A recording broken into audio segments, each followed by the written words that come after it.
Om Gurubhyo Namah. Yeah.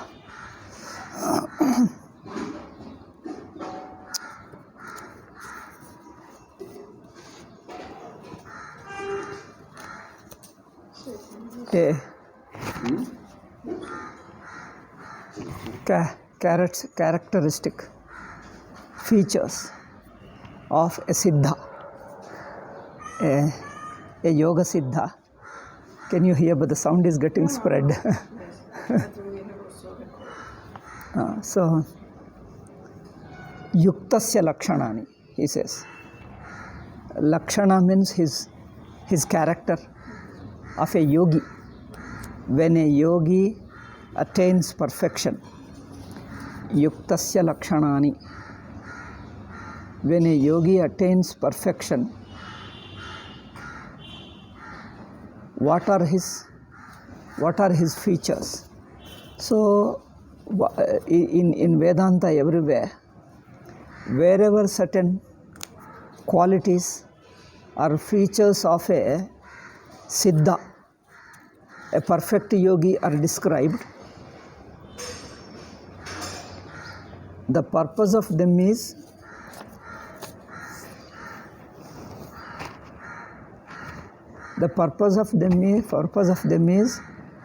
what is for the sadhaka to follow them. What is natural for a siddha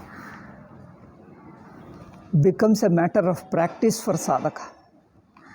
Sadhaka practices to imbibe, to learn, to develop those qualities in him, the qualities which are already natural and spontaneous for a perfect yogi. So, see, in Gita or wherever they are described, these qualities, we have to take them in two ways. The same quality is a sadhana for sadhaka, and they are the very nature, spontaneous nature of a siddha. See, that's a way of understanding. So, in describing, sometimes they describe siddha's nature. People think that this is a sadhana for siddha. He is already siddha, he doesn't need them. They are already natural to him. So, those qualities are natural to him. For others, they have to practice. So, in the 18th onwards, we were discussing Yada Viniyatam Chittam Atmaneva Vatishtate. This is a yoga siddhas. Siddha means jnani only. One who practices nididhyasana, as a result of nididhyasana, he comes to have that intuition of Atma. So that is a jnanam. He gets jnanam. So a person who attains jnanam as a result of first Shravana Manana, then nididhyasana. All these when culminate in his understanding of the truth. Yada viniyatam chittam atmanneva avatishtate. When the mind which is niyatam, controlling, see this controlling the mind is a very fluctuating word. That means control of a sense organ or mind means different things to different levels. A control for ordinary people is different. For a dharmic person, a religious person who wants to live a religious life, ritual life, for him that control means a little more advanced. Then for karma yogi, still more advanced. Then for a sannyasi sadhaka, more advanced. Then for a nididhyasana stage, again advanced. Then ultimately for jnani, now there is no question of control, it is already natural for him. So the control word has various levels of meaning. According to his level, it has to be understood. So it is a limited control for ordinary people. It is a necessary. They have to control because they have to achieve something in life. So it is only you tentatively avoid certain things so that you can concentrate your mind on something else. Politicians also, they have a lot of patience. They also have forgiveness, but that forgiveness is a diplomatic forgiveness. So they want to tolerate everything, forgive everything, so that they can get votes and remain in power.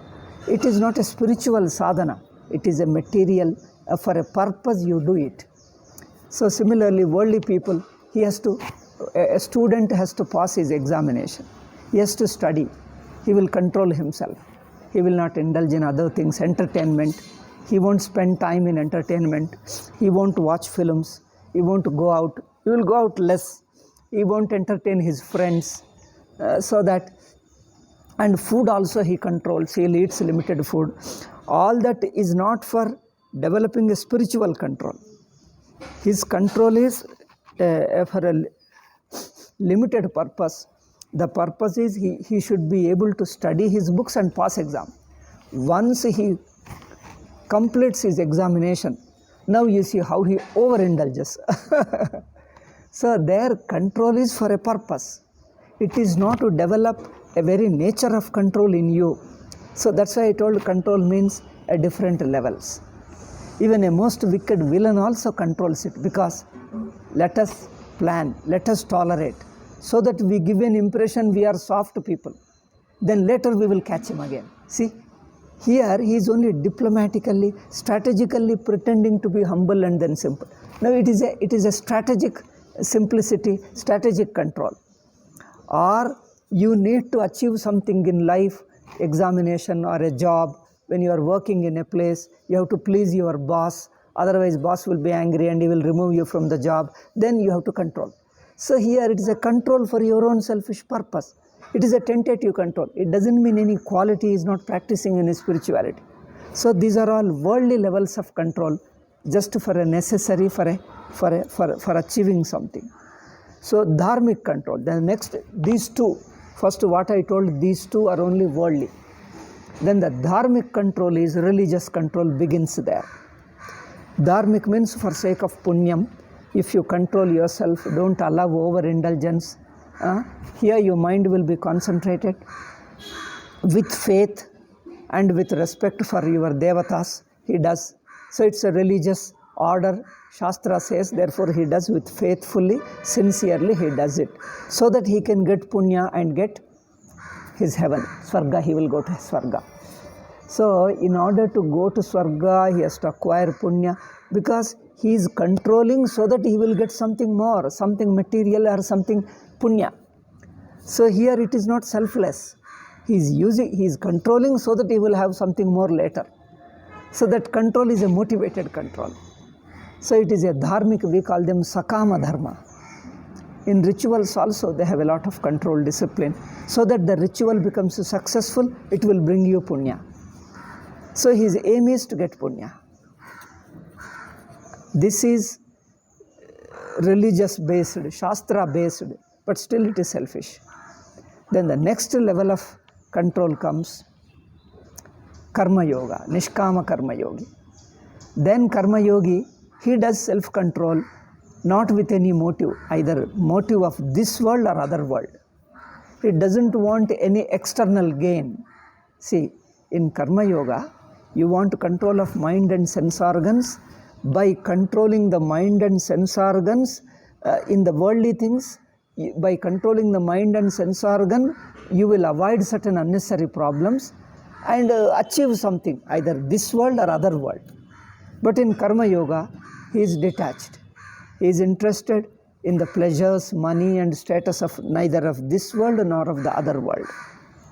Then why does he control? The mind has to learn the very control. Now here in karma yoga alone, in nishkama karma yoga, here when he controls the mind and sense organs, he wants to make a habit. He wants to develop a culture of the mind and sense organs to have a control. Here it is very change of the personality. Purpose is to change his very personality, to learn the discipline and self-control so that it will not run, it will not take interest, neither identify with the world, nor run after the world, worldly pleasures, name, fame, status and all that. Attachment and so on. So here, earlier, they control not for inner transformation. See, other worldly people control, they control because they want to achieve something in external life. The purpose is not to develop inner control. It is the karma yogi He alone is a Vedantin, is a beginning. Vedanta begins there with Karma Yoga. So he's a Vedantin. Vedantin wants to have a control over the mind and senses because I want my mind to be free from attachment, free from looseness, free from lack of control, waywardness. It should learn to abide. It should learn to abide wherever I want it should remain. So the very habit of the mind, the very culture of the mind he wants to change. Therefore, control for a karma yogi is different. Then Shravana, Manana, Nididhyasana he does with that. If the karma yoga is practiced, some self-control is gained. The purpose of self-control is that the worldly things should not attract him so that he can pay attention to his Atma and do Atma Vichara. He should be able to do Shravana, Manana. Therefore, his control is of a still higher level, and it is the very nature of the mind. When mind is detached from the external world, then he is not interested in the external worldly pleasures or even other world. Then he is interested in moksha. Therefore, mind will be turned inward. Okay. Then when it comes to Shravana, Manana, comes to Nididhyasana. Then Nididhyasana level, the same word control means still much deeper level. At the level of Nididhyasana, the meditation or contemplation here rather. So in that level of contemplation, here control means not control of the mind. Control means the very mind ceases to be mind. Mind gets falsified by knowledge. You wake up from this state, then the whole mind becomes one with Brahman only. So here the control of the mind doesn't mean retain the mind and control it. You remove the very mind, transcend the very mind. The mind ceases to be mind. Mind is understood as one with Atma only. So therefore, the very control means different things. It has got a various meanings according to the level of the sadhaka. Everybody is like that. Almost all words have got a gradational meaning here. I don't know others, but here it has got a gradational meaning. Depending upon the sadhaka's level, we advise them, we advocate them. Because people live different lives. Everybody should have some discipline, some self-control. Everybody needs it. But it is not the same self-control for all. What I find these monotheistic religions is, they'll give you only one kind of control, the same thing for all. There are no higher level, lower level, nothing at all. The same thing.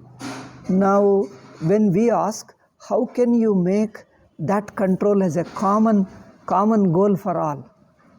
Common thing to be practiced for all. If you make it, but people cannot unable to follow, because the maturity level of the people varies. All of them do not have same level of maturity. So people of different levels live at different levels. Then how do you explain? They say, oh, he is not a true Muslim yet. He has to still practice. He is not true Christian. So they only have two. Christian, if he doesn't follow, he is non-Christian. That's all. Only two things they have. He is a true Muslim or no Muslim. Only two things. But they don't have gradations at all. So in Hindu, now because of this European thinking, they are calling like this, if he is atheist, he is not Hindu. We don't have like that. Whether he is an atheist, he is a criminal, he is a fallen, anybody is a Hindu. It doesn't mean all are equal. All are not equal. But you are anything is a Hindu. You are anybody is a Hindu. So people are of different levels. So we only say fallen Hindu, that's all. Fallen from the spirituality, fallen from the basic discipline and values of life, has become highly addicted to some negative habit, some bad habit, and for sake of that he steals money, tells lies, cheats people, and he doesn't care. He lost his conscience, even the moral conscience, moral sense. He just tells lies and wants to live comfortably. Then what do you call him? Since he doesn't follow, therefore he doesn't go to temple, he doesn't do puja, therefore he is non-Hindu. this new trend has come because of these Christian missionary schools in India. Hindus started talking. He is not Hindu. We never dismiss anybody as non-Hindu, whatever he is. We can only say he is a fallen, he is a wicked, but wicked also doesn't cease to be Hindu. Anybody is anything. Therefore, most wickedest criminal until the Brahmajnani, in between all the levels are Hindu only. All the levels are equally Hindu.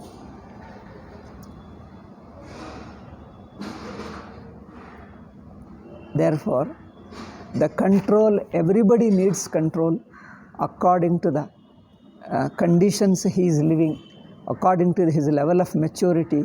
We prescribe this self-control is enough for you, for your life, for your level of thinking.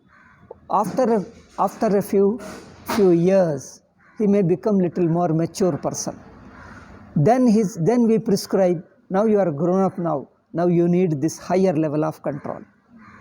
Then he say he has to take some Diksha, and he has to follow. That's why Diksha is not meant for everybody.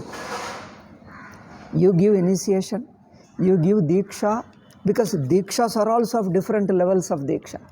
One is a little more harder life, another is a little less harder life. So there also again Diksha differs. So if a person wants much more harder life, he can take a still higher Diksha. Otherwise take this smaller Diksha, so you have a few small disciplines and follow. And a person who cannot follow even these simple disciplines, then he will be less than that. He is unfit for even that Diksha. Then we tell him, for such people, we don't give any mantra Diksha, any puja Diksha or anything.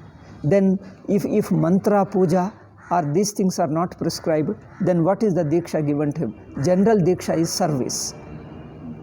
Service of Guru, service of parents, service of some ashrama or temple, somewhere. You just serve. You take their order and you serve. Service doesn't require any inner what you call Diksha and all. You only generally say, orally you say, you accept him, and then okay. You accept this Guru or this ashrama or parents. Even parents also one can do and take it as a sadhana. Serving the parents or serving Guru or serving. Recently one person came. He took his mother all over India for Tirtha Yatra. And he says, mother is my God. And he said, he took his mother all over India, all temples and everything. I think years he took it, 5 years I think. 5 years he went all over India. He has shown that.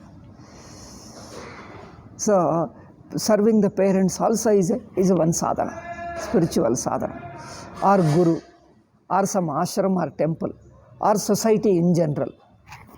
Not without any organizational motive or anything, converting him, bringing him to our fold. That's not the case. Like a political party or some kind of this religion, so that you bring the people. That's nothing. Just serving because they are suffering and you serve. Bhagavan will be pleased with that and I'll serve, that's all. So to develop a self-control in me, to develop a control of my mind and sense organs, and also my love and faith, to express my love and faith for Ishvara, that's all. So service is common for all. Anybody can do. The lowest person what he can do is service, because service itself gives a lot of discipline. He can't just go anytime and do anytime. He has to follow certain discipline. But he gets a lot of freedom in it, because his restlessness, his immaturity will be permitted there. Only just a service. Therefore, service is given to all people. Even the so-called untouchable also is given, can do service. Service nobody is denied. That's why even the untouchables and etc. Service is a very good sadhana. In fact, brahmacharis do in Gurukula to his guru, and everybody does the same thing. So big rishis also did the same service. So that service is one thing. It's prescribed for all caste, even for the fallen and untouchable and everybody. That's not denied to anybody. Service two ways. One is living close to him and attending him personally.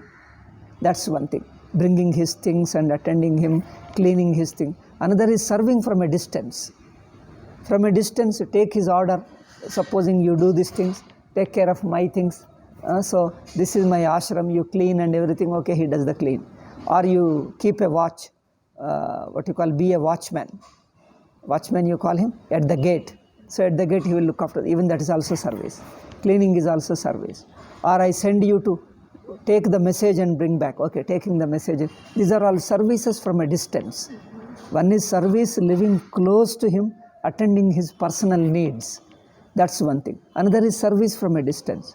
So service from a distance takes the oral instruction and does. Okay, do these things, take care of it and go and bring it, all those things. So this service, not very personal, but according to his order. This service is common to all people. Nobody is denied. These missionaries, they interpret. See, certain untouchables and certain lower fourth class, fourth varna are not allowed to study Veda. Therefore, they are not Hindus. They declare already. Now, even now, some of our Indians also, they are telling them, hey, you are not allowed to study Veda. Therefore, you are not Hindu. But there is no rule that everybody must study, then only he becomes a Hindu. We didn't have any supposing. Vedas are 4. But even there, a person who studies one Veda, he doesn't know other 3 Vedas. Now, do you call him non-Hindu? Even a person who knows Veda, he studies his own Veda, doesn't study other Vedas. Some people study very rarely, few people study all the 4 Vedas. Shankaracharya is considered as all 4 Vedi, Chaturvedi. He studied all 4 Vedas. So here also very rarely you find a person who studied all the 4. Otherwise they study one Veda and his instructions, whatever is given, he follows that. His rituals and etc. So in fact we have a system like that. You follow your rituals and worships etc. According to your Veda. According to your Veda you follow it. My Purvashrama, they call it as a Rigvedins, our Purvashrama. So in our certain rituals, even daily rituals, occasional rituals, marriage and etc., Shraddha, we follow according to those Rigvedic things. Some people follow Yajurvedic. So here our Gurukula is Yajurveda. So here. So some people have Sama, I have seen them. Some people have Atharva. So all those things. So people follow their own Veda. Now those who do not study any of the Veda also can follow Purana and other Mahabharata Smritis that you can follow. Even if you have not studied as a book, but it's instructions, the teaching given there, you can listen and practice, even that works. Or you take some mantra diksha and follow, even that also makes you Hindu. So Hindu doesn't mean reading book everybody. Which book you should read? You read all the 4 Vedas? Until you read all the 4 Vedas, you are not Hindu. Then that means whole India, there may be hardly 1 or 2, 5, 4 or 5 Hindus in whole India then. Those who have studied all 4 Vedas are hardly 3 or 4 people in India. So, see, this is what Christian missionaries have propagated, and our people also repeating it. The whom we call Shudra, that's the 4th Varna, they don't study Veda. So they say they are not Hindu. They are encouraging, hey, you are not allowed to study Veda. Claim that we are not Hindus, so that they can convert it. This is the Christian missionaristic. Some trick they make, for them it doesn't make anything, they are shameless anyway. Any shameless thing they talk, any lies they do, only to, they say they have done research and studied Hinduism and all those books they have translated, and all these idiots like Max Muller and etc. And all those people, they say they are not Hindus, they will declare. You come and declare that I am not Hindu. Then tell me, is Shankaracharya Hindu? Is Vedavyasa Hindu? Or tell me, is Vasishtha, who is a Vedic Rishi, Hindu? Then tell me, who is Hindu? No, he has to declare, Vasishtha is not Hindu, Vedavyasa is not Hindu, Shankara or Sri Krishna is not Hindu, Rama is not Hindu. Is Bhagavan Shiva Hindu? He is also not Hindu. Then who is Max Muller is Hindu then? Because Max Muller wrote all nonsense about Veda, therefore he is a Hindu. This is the nonsense these idiots do, and whole India believes them, glorifies them as great people. I never quote a single quotation from any foreigner. I never quote. I tell the people specifically, never quote anybody. Of course, there are very few people like Paul Dewson. He has done sincerely. John Woodruff, Paul Dewson, they have really taken Diksha and sincerely studied. They really, then we can see them, they are sadhakas. Such people, of course, I am very happily quote them. Others I won't quote. Because you are not sincere. You start studying with already a motive. You have a motive, you want to show it negatively, then start studying. There is no sincere study at all. You may be a great scholar, but all that is useless. So, in order to find fault with others studying, this kind of study we never had in our life. In India, in Hinduism, if you don't believe in others, you don't read those books at all. We say, I won't read. I won't read because I won't believe. I won't read. We just say we don't read it. This is our sincerity. But these people, they know a lot of Hinduism more than even ordinary Hindu. More than we Hindus, they study entire Veda. All 4 Vedas they study. But even I have not studied all the 4. Study means in India, recitation is studying. Just glancing and reading the meaning, that's different. Here in India, study means to be able to recite it properly, chant it. The reciting Veda, it takes a long time. Each mantra you have to learn. Oh, it will take 5 years for one Veda. Regularly, full time if you dedicate. That way, each Veda means it will take 20 years to study all 4 Vedas, to recite, to be able to recite. But in those days, very sharp people like Shankaracharya, within few months he mastered it, all 4 Vedas. All 4 Vedas he mastered within 3 years. A small boy, at the age of 5, he goes to Gurukula. By 8, he completes 4 Vedas. 4 Vedas, Sanskrit, and all that. Within 3 years, such a small boy, he was just like a prodigy. Oh, he did everything. So like that, there are very few people who study all 4. So, that way we have not studied 4. Then how can we call we are not Hindus? They define what is Hinduism and then they propagate it. And our people studying only these Westerner people, modern English medium people, they all talk like this alone. Now, if he does like this, he is Hindu. Otherwise, he is not Hindu. We don't have like that. We don't have such a thing at all.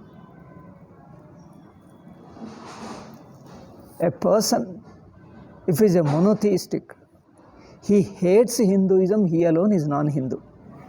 Who considers Hinduism as a Satan, he alone is non-Hindu. Except that everybody is Hindu. Who considers Hinduism as a Satan and hates it and wants to destroy it, except that person. All people, you may follow a part of it, Hinduism, a few values, a simple human discipline. You may not believe, but you are not against it anyway. You may not believe, but you are not against Hinduism. If somebody follows, okay, I love them. You don't think of destroying other Hindus. I'm not interested, I don't follow. I follow certain basic values, some human values, some discipline. I just live. So I live Atvadas. If others want to follow, let them follow. I don't disturb, I don't interfere. If this much he does it, even if he is atheist, we don't mind, he is a Hindu. So for a Hindu to be Hindu, there is no rule that you must, do you have to take a vow that I believe in Veda as our this thing, or I believe so and so as a person is my personal savior and all. There is no what you call pratigna, swearing in. You call swearing in, I don't know. In other religions, monotheistic, you have to say, I believe in Quran as a revelation of God, or I believe Prophet Muhammad is a last prophet and he brought this revelation. Then I believe him that he is the one who recommends me after my death. When I stand in queue in front of God, he will recommend me to go to heaven. Therefore, I believe him. Here, whom are you supposed to believe in order to get recommended to heaven? Your own punya will take you. You don't need any one particular person that, even if you Guru only inspires you, blesses you, guides you. That's all. But Guru doesn't mean he will decide. This Guru won't be staying at the gate that he is my disciple, send him to heaven. Otherwise, if I don't recommend, if you don't have anybody to recommend, no Guru to recommend, even you will go to hell? No, there is no such thing like that. There is no such thing. So, this kind of a swearing in, I swear by this, I believe, they say that I believe that there is only Allah and there is no God other than Allah. And Muhammad is his prophet. So this is kalma they call it. Such kalma, probably Christianity also, I believe Jesus died on the cross for sake of me and then he is my personal savior. Now you believe it. If I doubt, then I cease to be a Christian. If I believe, then this thing. Do we have anything to believe like, I believe in rebirth, or I believe in this thing, I believe in heaven, or I believe in where? Whether you study Veda or you don't study, whether you believe something or not, this doesn't make you Hindu or non-Hindu. So, because life needs maturity, so you need to practice certain values and keep growing. As you grow, and then first ordinary person to little more mature person, then follow dharma, then follow nishkama, then follow upasana, then follow ultimately to Vedanta. Like this we have got different levels. According to the level of your sadhana, you will get that result. After death, you may go to some heaven or some higher loka, live there for a quite long time, hundreds and thousands of years. Then the punya is exhausted, you will come back. When you come back, you will be a very good person because already you have lived a very good life. Therefore, because of your good samskara, you will be a very noble person living as a good person. Then continue your sadhana and go for to the higher one. So all this is possible. So therefore, we can't say you believe this, then only this thing. Therefore, anybody who believes that Hinduism is a Satan and it must be destroyed, except to these people, all others are Hindus. He may not know the name Hinduism. As long as he doesn't hate Hinduism, doesn't think of destroying Hinduism, doesn't think of Hinduism as a satanic religion, even if he doesn't know the name of Hinduism, still he is Hindu. This is how our interpretation. That's why you ask common people, who is a Hindu? You define. We can't define. It's a following dharma. As long as you follow human values, some seva you do. At least you don't know anything, but at least you do seva to your parents or guru or somebody. With all your devotion you do. Name you may give any name, that God, this God, but as if it is a God. See, when you believe in God and serve, whatever that reverence you have, whatever the devotion you have, if you have the devotion, you may give any name or you may not use any name.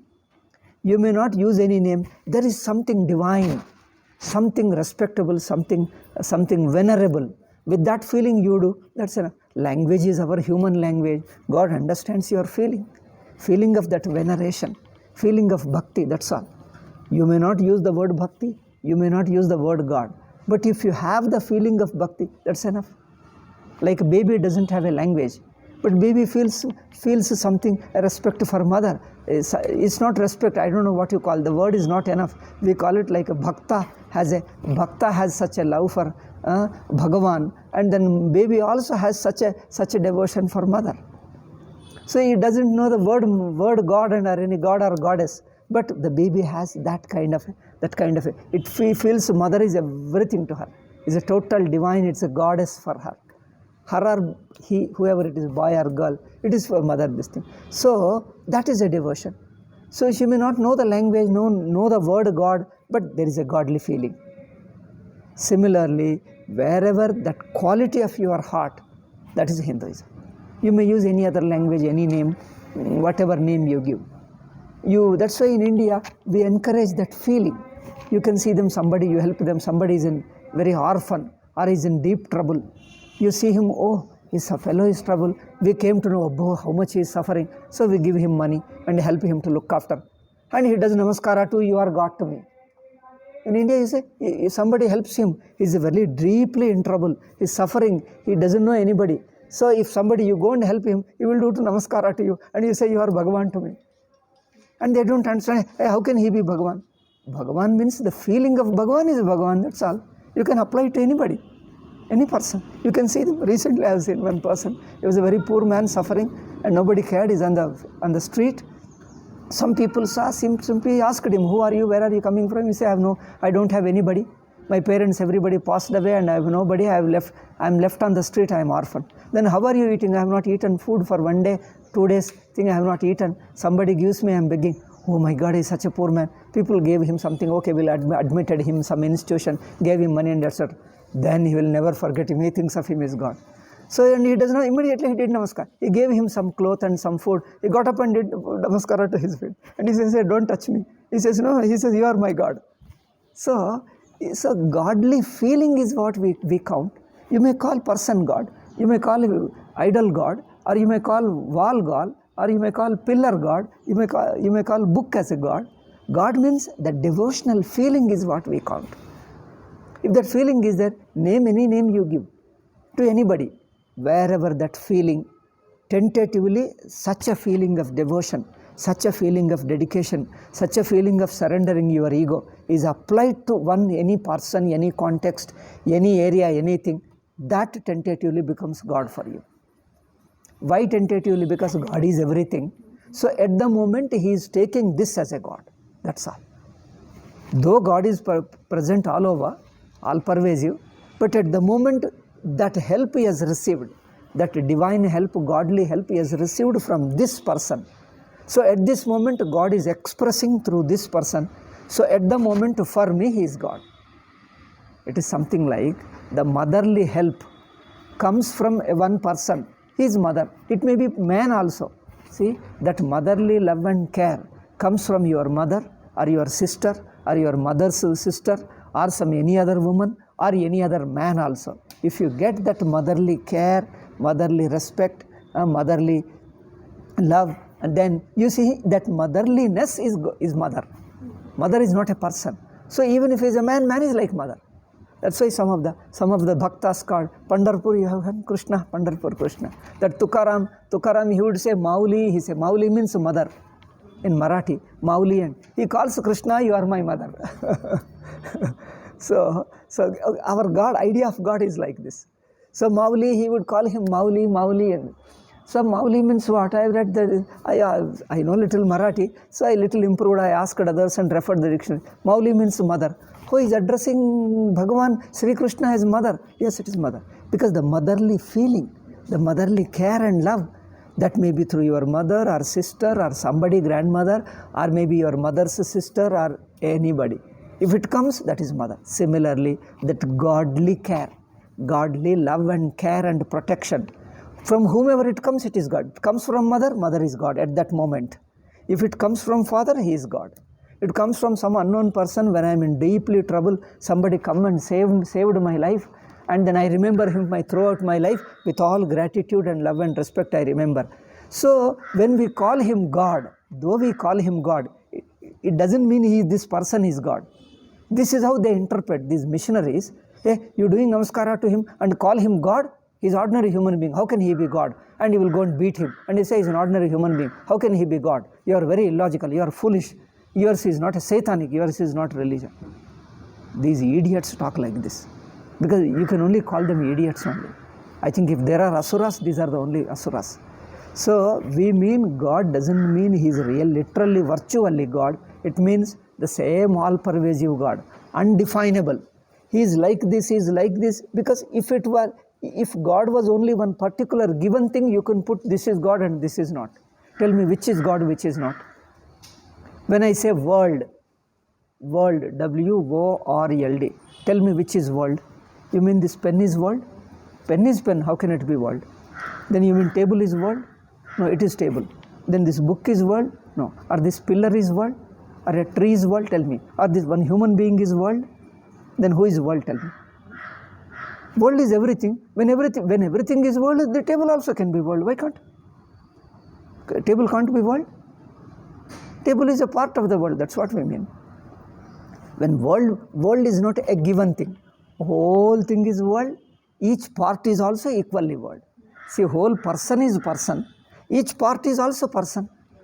Is he not? Whole person means this hand is not person. You gave something to him, pen or pencil. I asked him, whom did you give? No, I gave to him. Did you give it to him? Oh, no, I gave only to his hand, not to him. No, is hand not he? His hand is he only. His hand is he. So when he speaks, what do you say? Oh, I heard from him, you say? I heard him, or I heard from his mouth only, not from him. How do you distinguish mouth and the person? This is ridiculous. So these childish fellows define what is God, and they judge what is religion. These fellows do not know what is ABC, and they want to judge others. This is the thing. This is nothing but arrogance it is. In the name of religion, they have got a terrible, immeasurable arrogance. These two religions, I can only say immeasurable arrogance. That's why the whole problem. It is arrogance that is destroying the people. So when God is such an infinite, how do you see the infinite? Can you see infinite? Now you say the space. Space is infinite. Now earth, or you can say ocean, samudra, sea. When you want to see, what is sea? Tell me. Sea is a huge body of water. Have you seen the sea? Yes, I have seen. Sea means what? Whatever is the size of water, all that you should have seen. Have you seen all that? You go to the beach and see only small part of it. Now, can you say, have you seen the sea? Yes, I have seen the sea. But you only saw one small part, 1/100th or even 1,000th part. Now, can you call it sea? Sea means what? It has to be complete body of water. Then see the entire body, then only tell me I have seen this. I ask you, have you seen the earth? Yes, I have seen the earth. Have you seen this entire earth? Then nobody has seen the entire earth. Do you say nobody has seen the entire earth? But we all say we know the earth. I ask people, do you know the earth? What do you mean by earth? This earth everybody knows. We are living on that only. Have you seen the earth? Yes, I have seen. Tell me how big is it? Oh, I don't know. Then that means you don't know earth. Then you have not seen the earth. How do you call this thing? When the body is too big, part is also equally the same body. When you say seeing a small portion of sea also is seeing the sea. You don't have to see the entire sea to be able to. If that way nobody has seen the entire sea. Who has seen on the earth? Who has seen on the entire earth? Nobody has seen. Then nobody can say, claim that I have seen the earth. You say, have you taken food? Yes, I have taken food. How much food you have taken? Have you taken the entire food on the earth? Is it humanly possible? Then you say you have not eaten the food. If this way you go, whole language becomes meaningless. So, this is what we call kutarka, vitandavada. I don't know how to translate in English. So, this is false logic.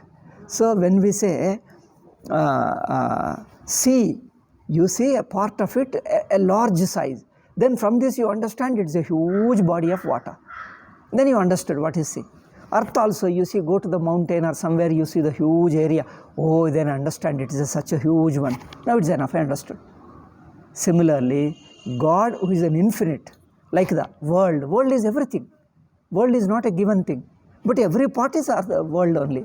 Plant is a world, tree is a world, building is a world, human being is a world, everything is a world. Similarly, when whole thing is Ishvara, his Ishvara's expression comes through any person. His love and compassion, his blessing comes through a given person. When I receive that person, he is God to me. Or he is a hand of a God, let us say. He is a mouth of God. He is a face of God. At least at the time he is helping me. At the time he is serving me, he is blessing me. At that moment, he has assumed, God has assumed his face. So he is a face of God to me. Therefore we call him God and do namaskara. Or I receive help from, when you are terribly hungry, when the food comes to you, and Gandhiji would say, if a poor man is terribly hungry, for him, if the food comes to him, the food is God for him. Because it saves him, me. It saves me, therefore food is God. A thirsty person, he is so much thirsty that if he doesn't get a drop of water, he is going to die. You give him little water, the water is God for him. Now tell me, what is God? Whatever helps you, serves you, saves you, that is God. So that way, God is not a fixed term, a fixed expression. Now they say, oh, see this kind of logic, these idiots do that. Now it has come to Indians also. Indians also started talking like that. Hey, this temple, what you keep, this is not God. This is, we have made it. We have put it here. We made a stone and put it here. This is not God. One who made the world alone is God. Not this what man made. This is man made. How can be God? Therefore don't worship it. Okay, then worship that God. Tell me, where is he? Where is he? You worship him. Where is he? Here or there or there? You tell me, where is he? You worship him. You are only far away. Then far away, whatever you do won't even reach him. Then can you worship him? See how they talk. If he is far away in heaven, then whom are you doing namaskara? To this wall? You are only doing to the wall alone. Why not you do to the God alone? Where the God is there alone, go and do namaskara. Sitting here, never do namaskara. Now tell me, okay, do namaskara to God alone, not to anybody. Do it to only God. Where will you do? How will you do? See these fellows. They can only criticize others. But when it comes to them, they defend whatever they talk nonsense. So, when there is a thing itself is an infinite, it expresses through any form, in any tentatively from a given condition, given situation, in form, in some form it helps me, it serves me, it protects me, it cares for me. That care, that love, that blessing, that protection comes from whichever person. At that moment, that God has expressed it through him. That moment he is God for me. He has shown a face of, Bhagavan has shown his face through this person. Through this person, through our Guru, through our parents, through our any good person, any selfless person who helps me, serves me. At that moment, that person is his hand, Bhagavan's hand, because everything is Bhagavan. Whole world is he, whole universe is he, and is beyond he also. This is our conception of God. You talk to our Hindu, even ordinary people understand. Ordinary people understand. Once they see it is a temple, even from there on the road they do namaskara and go away. They say here is a temple and we do namaskara. Somebody asked, what God is it? I don't know. Without knowing we do namaskara.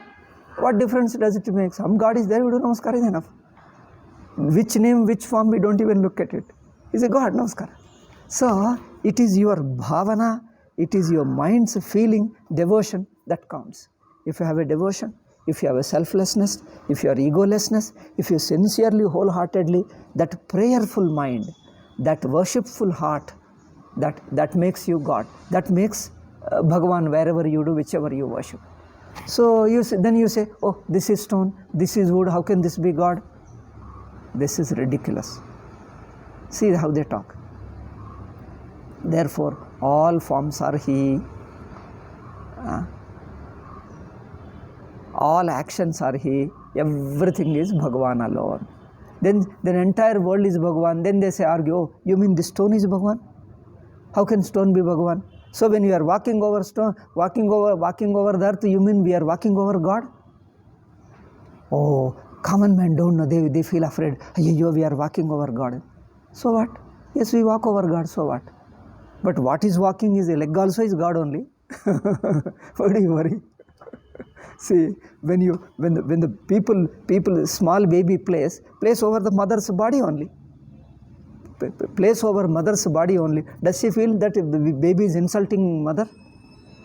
When place over the body of the mother stands and sits here, do you mean it's insulting that?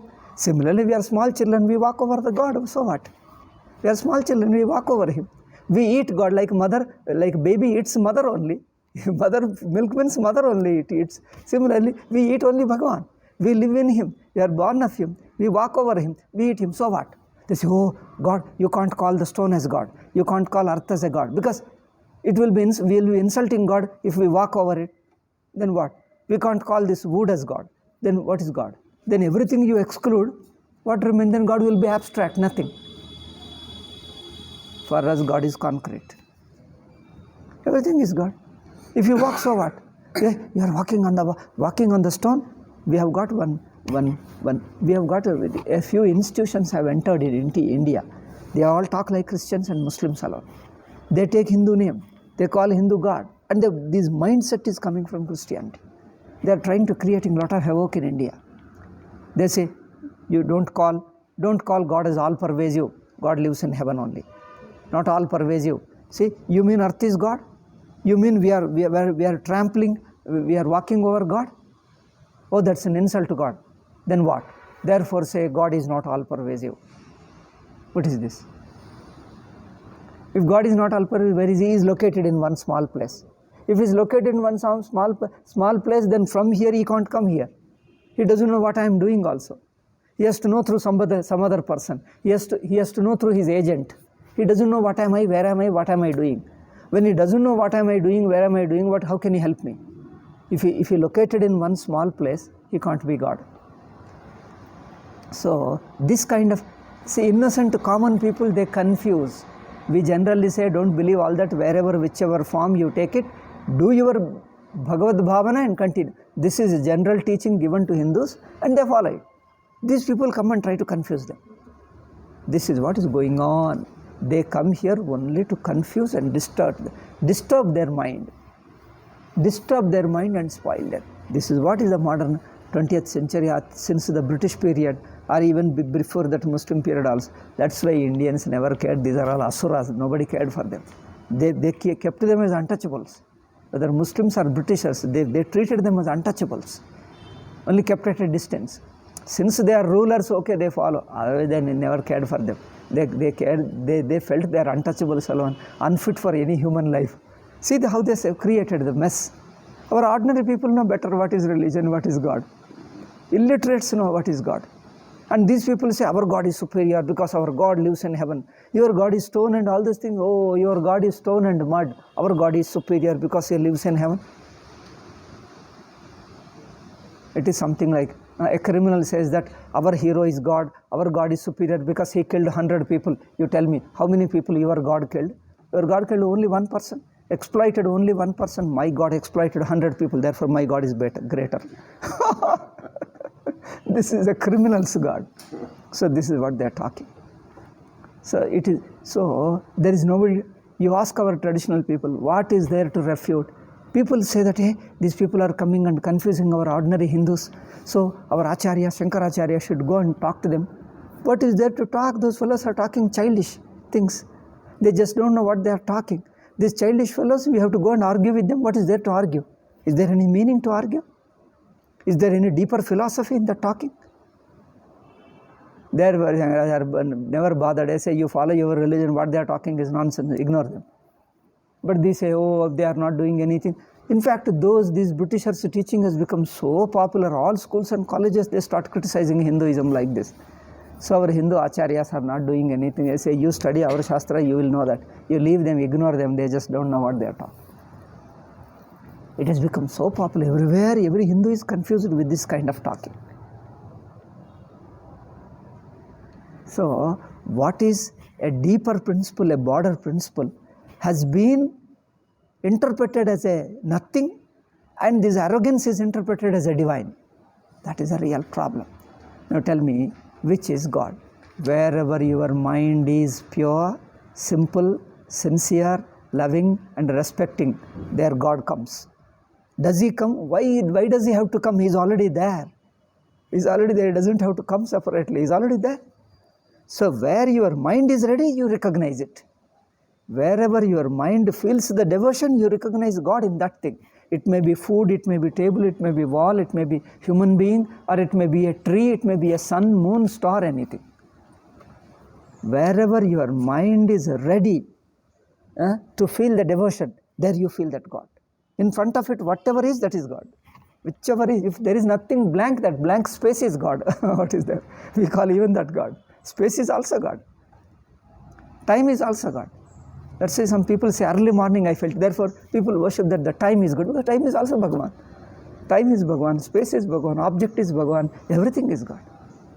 So whichever tentatively you feel, that means through that he has shown his face to you. Through that Bhagavan has shown his face. So take that face as God. But don't limit him. But Hindus know God is not limited to any one given thing. You may call anything as God, but he is not limited to any one thing. He is infinite, pervades the entire world and transcends the world also. And is in me and you also. This common principle is taught to everybody. Let there be any number of schools, your ancient schools. Let there be any number of schools, any number of schools of philosophy or traditions. All of them accept that is all pervasive. There is no compromise. All. It is recent, these 19th, 20th centuries have developed in India and imitating the Islam and Christianity. They talk like them. God is not on the earth, you can't walk. God is not earth. God is not stone. God is not tree. God is not food. If God is tree, then you are eating God. Oh, people say, we are eating God, it's an insult to God. No, it's not. I say, yes, you eat, so what? Everything is God, you are eating God also, because one who is eating is also God. Why do you worry? If you are walking on the earth, by walking are you insulting the God? But the leg you are putting is also not your leg, it is his leg. Leg is also his only. He is standing on himself. Who are you to in between? His leg is also his, hand is also his, everything is his. You remove your abhimana, your unnecessary ego, everything is his only. So, So we say all pervasiveness is in this sense. It doesn't disturb. It is only at whatever level you are, follow that. That's what we say. Don't condemn others. You are living, your maturity level is too low. To your level, this value, this discipline, you do seva. That's good enough. Later you may take initiation diksha and do this japa, okay. Or you do puja, or you do some tirtha yatra, or you do some different dikshas, or some meditation. Any diksha you take it, do. But these are all different ways of worshipping Him, different ways of tuning your mind to Ishvara. These are different ways of connecting yourself to Ishvara. In any manner you connect to Him and you melt away, your ego melts away, then you are related to God. It is your relation with God. The way of relating may be different. There are a number of ways of relating, but there should be real relation, a real, sincere, wholehearted relationship. So this is Hinduism. Therefore, we don't have any fixed thing. They think that, oh, that means there is God cannot be defined. What is Hinduism? Tell me. What you should believe? What book you should believe? No, nothing. Which guru, which prophet you have to believe? No, nothing. That means Hinduism is not a religion at all. They talk like this. That means you define your narrowness and say you are not narrow, therefore you are not religion. You say one donkey as a human being. So any human being should be like that. You are not like donkey, therefore you are not human being. So you define what is human being, like a donkey. Whoever lives like a donkey is a human being. You define your human being as a narrow terms, and then whoever is different from my donkey, he is not human being. Because a human being should be like this. These childish people, they want to judge others. So what an arrogance, what amount of arrogance. Even like a biggest man like, oh, Maximum are also the same arrogance. The biggest man has got a bigger arrogance, like Himalayan arrogance. So they just can't understand the simple things. But Hindu in illiterate understands. Our servant who has doesn't know how to even write his name, he understands better. Because he has been taught. He has been taught everything is Bhagavan. So tentatively you may take from any given thing, but whole thing is because Bhagavan cannot be put as this and not this. This is Bhagavan, this is not, you cannot say. Everything including in my hand and my hands and legs and my mind also, He alone. I am unable to recognize, but this is what He is. This is how Hindus know. Then what about this Ramakrishna? It is His manifestation in order to help people, save people. In a given context, He appeared, He manifested in a particular form. But that doesn't exhaust God. God is not exhausted with Rama and Krishna and Shiva. He is all, but He is also that. When He is everything, why can't He be that? This is how we take it, and this is how we are taught. They may not explain in this logically like this as I am presenting it. But in various situations, they explain whenever they come. Hey, are we up? Can we do like that? Yes, we can do. But what is this thing? Yeah, do namaskara. This temple, do namaskara. When somebody helps, hey, he has helped you, go and do namaskara. Is a teacher, come, go and do namaskara, because he is God. So like this, the concept of God is not so logically explained as I am doing within 10 minutes or half an hour. In life, in various situations, they keep on explaining, hey, this is God. Don't disturb. Cow comes, that is also God, do namaskara. Then, this what I have defined now, it develops in the mind. They don't know how to explain it to others, but they understand it. See, there are certain things, you may not be defined to others, but you get the idea of it. Through your anubhava, you get it. If a person who is brought up in this atmosphere, in various situations we tell them, hey, this is God, this is God, this thing. So you keep on living over a period of time, you get, oh, that means everything is Bhagavan. So he gets to the idea, he may not be able to explain. Now they say, tell me, what is your God? They challenge our school boys and girls. Or they want intellectual explanation. They cannot explain. That means nobody knows what is Hinduism. You are not Hindus because you don't define what is Hinduism. Our Hindu boys and girls feel ashamed. Oh, we are unable to define. But you are unable, doesn't matter. You know what is God. Tell me, what is your God? No, I can't say. They cross question and they talk all those things. Okay, all pervasive God. If it is all pervasive, you mean earth is God? Yes, He is also God. That means you are trampling over it. He feels ashamed. The boy or girl feel ashamed. Oh, then we don't know how to define. That means you have no God. You have no clear concept of God at all. Yours is not a religion. come to our religion. We have got a very clear definition, very clear hatred, whom to hate and how to destroy, how to be evil, how to be wicked. We'll teach you. Our religion is great. And see the fellows, whom to hate and whom not to hate. This is what is a religion. Terrible fellows. So what Vedanta says, common man gets an idea of it. He may not be able to explain, as I have done so long times. 1 hour I took it and have been this way. So this much common man cannot explain, because it's a very, what you say, a subtle idea, and it's very difficult for common people to explain, but they understand it. See what I have told, if a Hindu listens, yes, this is what exactly I know. This is what we have been taught, we have been living. But we don't know how to present it. You have presented well. So the presentation is a difficulty. So that, what you say, a conceptually presentation. Europe is interested in explaining everything conceptually. Explain theoretically. What is your God? What is your religion? What is this thing? Everything you have to explain theoretically. Hindus say, why theoretically? You live in this atmosphere, you get what is God. You understand it. Theoretically, nobody is taught. No book, no shloka, nobody memorizes. You ask ordinary people, they don't know. You see, all this servant, they know neither, no shloka, nothing. But you see, they come here, you see, they were telling, when we come here, we feel something very peace in our heart. Therefore, some divinity, some power is there. Therefore, they do namaskara. They say, whatever salary you give, we'll definitely come here and we serve here only. Even if you get low, we will serve here. You see, the servants, they come and do service here. They cannot explain, but they feel something here is something deeply touching our heart. We don't know what to say, but we love here, and that's all they live. So, we encourage that experience rather than theoretical explanation, theoretical definition of it. So if you live in this atmosphere, gradually it grows upon you, and you grow, you come to feel it. That's all. And now this Europe means the Britishers. We know only Britishers alone. Now else we know only Britishers. So whenever we say Europe, we mean Britishers. Otherwise we don't know anybody. So through Britishers, when you came this thing, they say everything you have to define. Tell what is your religion. They want to confuse us, because they can tell easily ours is this one, only one son, only one son, only died on the cross, and this is the book, and this is the thing, 1 or 2 times he died on my behalf. This all. Now you tell. Hindus cannot tell. Then I say, we don't know, our Guruji knows. You ask Guruji, Guruji also cannot tell. Because we are not taught this kind of a small, silly, meaningless definitions. We see more, it is a deeper one. Your Guruji also, they ask, Swamiji, tell me, what is Hinduism? Define. I say, you cannot define. That means there is no Hinduism. Ultimately, this is what comes to us. This is the problem we are facing. Therefore, I can only compare with it.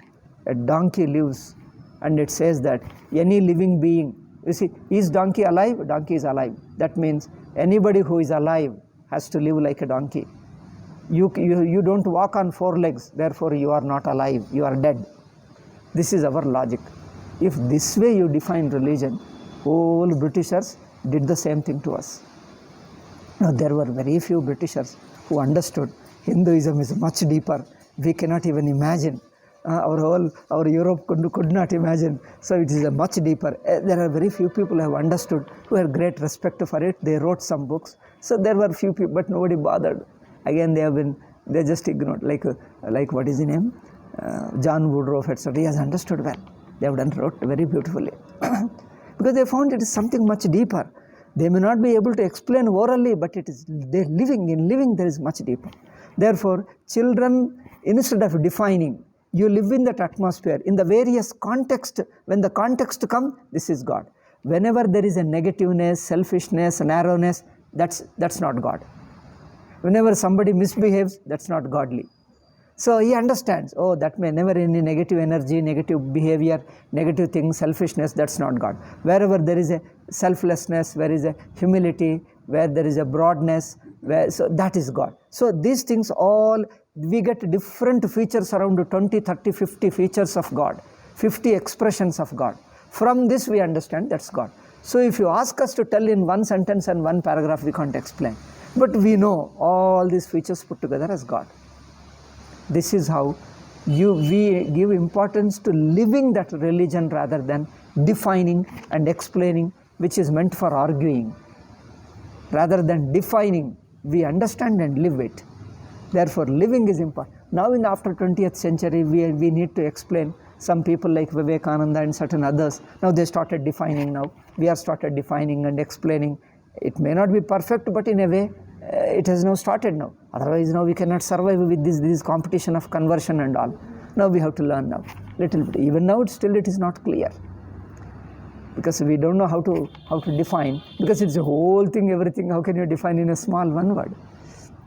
So our children are suffering. Suffering means this conflict. Particularly Indians living in England and America, they are suffering. They don't know how to define, and they question you. Other they taunt you, make fun of you, and all those things. That's a problem. So anyway, so here the Yoga Siddha's features becomes a sadhana for sadhaka. So similarly, Ishvara's qualities we understand in a small degree in various places. This is what I have been talking. So certain lakshanas are here. I think I'm feeling a little uncomfortable today. We'll stop with this. I will discuss tomorrow. I have taken some medicine and it's giving me a little trouble. We'll continue tomorrow. Let us hope in that room we can do tomorrow. The bees will go away.